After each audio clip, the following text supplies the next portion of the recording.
Hi everybody, welcome back to another episode. Today's episode is on photography. Why photography? Because some of my students need to take some photography lessons. And today's topic is obviously not what you see in the video because it's poorly lit. So what if I walk backwards? Yeah, look at that. Oh. Today's photography lesson is going to be... Oh man, there's water. Oh my God. It's going to be on high-key photography.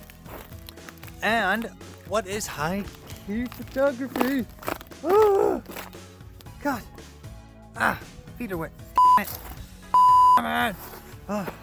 High-key photography is lots of brights and lots of whites. You're trying to eliminate all shadows in your photo, which on a day like this, it's not too hard to do.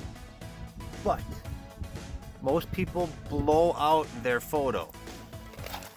And what does that mean? It means there's too much white. They lost all the detail. So it's really easy to take a photo and completely blow it out, meaning everything's pure white. There's no detail in anything. It's just white. No texture, no shapes, no form, just blown out white. I'm going to be giving you a little idea of what high-key photography is. Better. High-key photography is usually a positive type photo. It's not a moody photo. I guess you could say it's more feminine type photo. Type of photo that gives a airy, light, positive message just by looking at it. I usually use high-key photography whenever I do a picture of a lady. A lot of time wedding photography because they're already wearing white. Photos outside are always bright. So it's like, well, I might as well do a nice high-key photo because everything's white already. And if you live in Wisconsin, you know that you don't have a tan. You're white, you're pale. So high-key photography usually works pretty well. When I do high-key photography, depends on how much time I have. God, mush.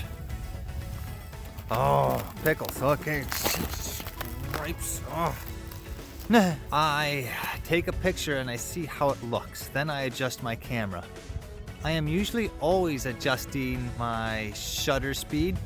If I want a brighter photo, I slow down my camera so it absorbs more light. If for some reason that didn't work out, I adjust my ISO settings so it's more sensitive to light. I can always play with the flash too. So if I can't slow down my camera or speed it up and my ISO setting is, kind of where I need it, my third option is I play with my flash. I can always shoot my flash off and then that helps eliminate light. But the trade-off for that is it kind of flattens the image. But the plus side is I get rid of those shadows. So as you're doing high-key photography, I guess the best tip would be figure out what you want your subject to be first.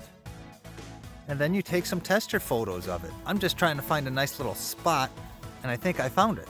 I'm going to welcome you to today's model. Today's model for high-key photography is a banana! Yes, we're going to do a high-key photo of a banana. Why? Well, it's colorful, yes, but it's a banana. Who the hell thinks of that? So if I can do a high-key photo of a banana, you should be able to figure something out. So here I go, photos of a banana. I got some photos of the banana. And I took some other photos. I think I'm gonna like the banana more gooder. I have no idea how they're gonna turn out because when you're outside and it's bright and sunny, it's hard to see what's on your camera because you can't see the viewfinder. You can't review the photos that well. So I'm gonna bring them inside before I die on the ice. Oh, Jesus Christ. Okay, I'm alive. High-key photography. Biggest thing is figure out your subject. Try to see the photo in your head. Then once you figure out your model, your location, play with your ISO setting, play with how fast your camera takes the photo, play with a flash. And then the rest is just composition and trying to figure out this photography thing. So thanks for tuning in. Practice your photography, high key photography, fun thing to do. Thanks for watching, and I'll see you next time, everybody. Bye.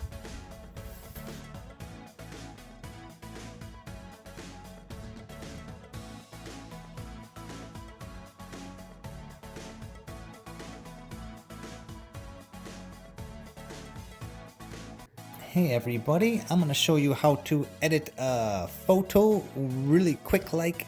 I am on pixlerx.com or just pixler.com, but I have my banana in there, and if I didn't like everything, I would just hit this cancel button. I could go home and I could go open image. I could find where I have my banana. So I have a banana hikey. I already did one. I'm doing another one. So I'm going to hit open. I'm going to create a new one.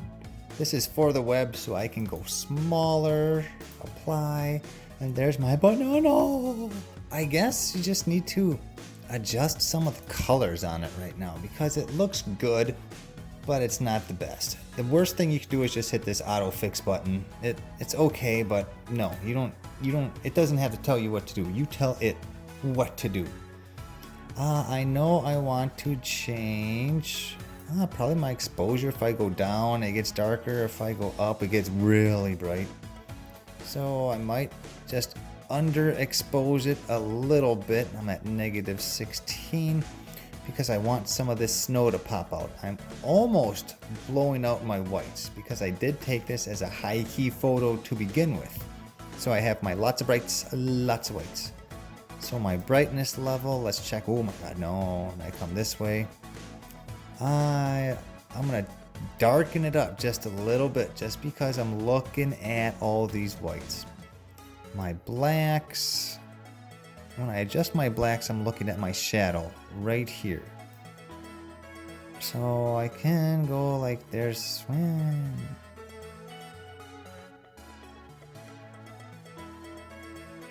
boom. Okay, I adjusted my blacks a little bit. My color, oh, it doesn't do too much, so screw that. Okay, well, I did some minor adjustments. And then I can always go black and white and check that out. I don't like that black and white. So I'm gonna keep what I have, apply it. Then I usually go and I'm gonna add some effects. High key photos look super nice when you do like black and white photography. So I adjusted my colors the way I want them. Then I go to this black and white and I check stuff out. Whoa, that's way too bright, so I can't do that. And I just scroll through them and I check out how they look. Like that, I'm looking at my whites. Way too much bright. Way too much bright. When I was playing with this, I know I liked the one called Tom. And now I made it black and white. Before it had color. This can be a good photo just the way it is. But I like changing it black and white a little bit, and that's me. So I like this one. I'm gonna hit save.